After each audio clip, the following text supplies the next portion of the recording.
जो राशन से भरियल ट्रक मुतासिरनि मथां चढ़ण बाद कल्टी थी वई। 5 ॼणा दॿिजी फौत थी विया। केतिरा ई ज़ख़्मी थियण जा इतला आहिनि।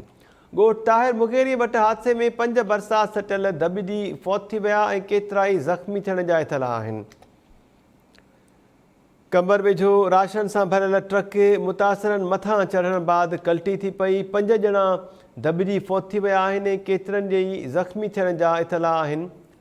ॻोठ आहे ताहिर मुगेरी जिते हादसे में 5 बरसात सटियल ट्रक हेठां दॿिजी फौत थी विया आहिनि ऐं केतिरनि जे ज़ख़्मी थियण जा इतला आहिनि।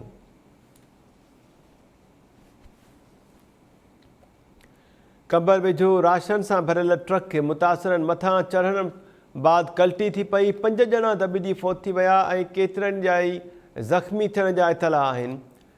कंबर भरिसां ॻोठ आहे ताहिर मुगेरी जिते हादसे में 5 बरसात सटियल दॿिजी फौत थी विया ऐं केतिरा ई ज़ख़्मी थी पिया आहिनि।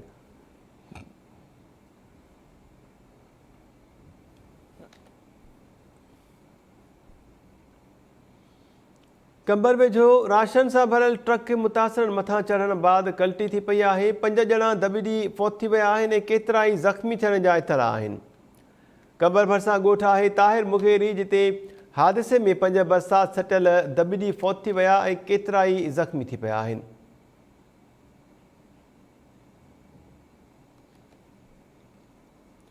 कंबर वेझो राशन से भरियल ट्रक मुतासिरनि मथां चढ़ण बाद कल्टी थी पई। 5 ॼणा दॿिजी फौत थी विया ऐं केतिरनि जे ई ज़ख़्मी थियण जा इतला आहिनि। कंबर भरिसां ॻोठ आहे ताहिर मुगेरी जिते हादसे में 5 बरसात सटियल दॿिजी फौत थी विया ऐं केतिरा ई ज़ख़्मी थी पिया आहिनि।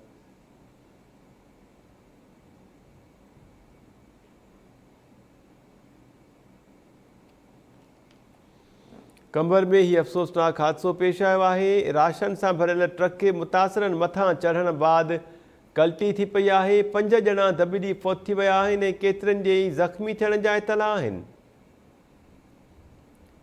कंबर जे ॻोठ ताहिर मुगेरी वटि हादसे में 5 बरसात सटियल दॿिजी फौत थी विया ऐं केतिरा ई ज़ख़्मी थियण जा इतला आहिनि।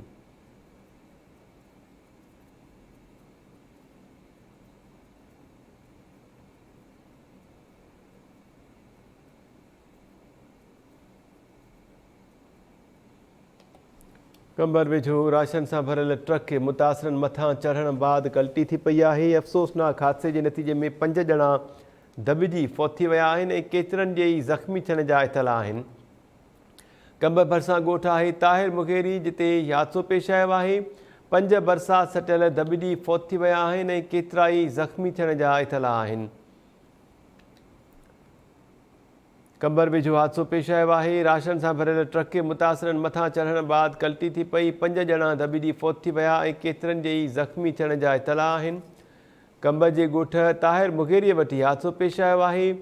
हादसे में 5 बरसात सटियल दॿिजी फौत थी विया ऐं केतिरनि जे ज़ख़्मी थियण जा इतला आहिनि।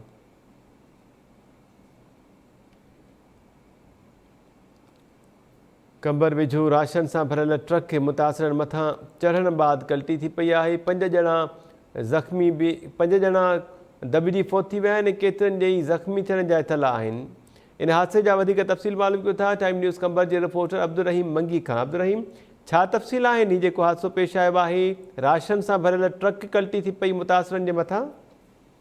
जी, कंबर लॻे इंडस हाईवे ते ॻोठ ताहिर मुगेरी भरिसां राशन से भरियल ट्रक गुज़री रही हुई तो उनके बरसात मुतासिर माण्हू चुंबड़ी पिया ऐं उहे ट्रक मथां चढ़ी राशन लाहिण जी कोशिशि करे रहिया हुआ त ट्रक ड्राइवर जे कंट्रोल मां निकिरी कल्टी थी हेठि किरी पई आहे ऐं जंहिंजे नतीजे में ट्रक ड्राइवर जुनेद आराई ऐं 2 क्लीनर अली रज़ा ख्वाजा, अदील खोखर ऐं हिकु बोड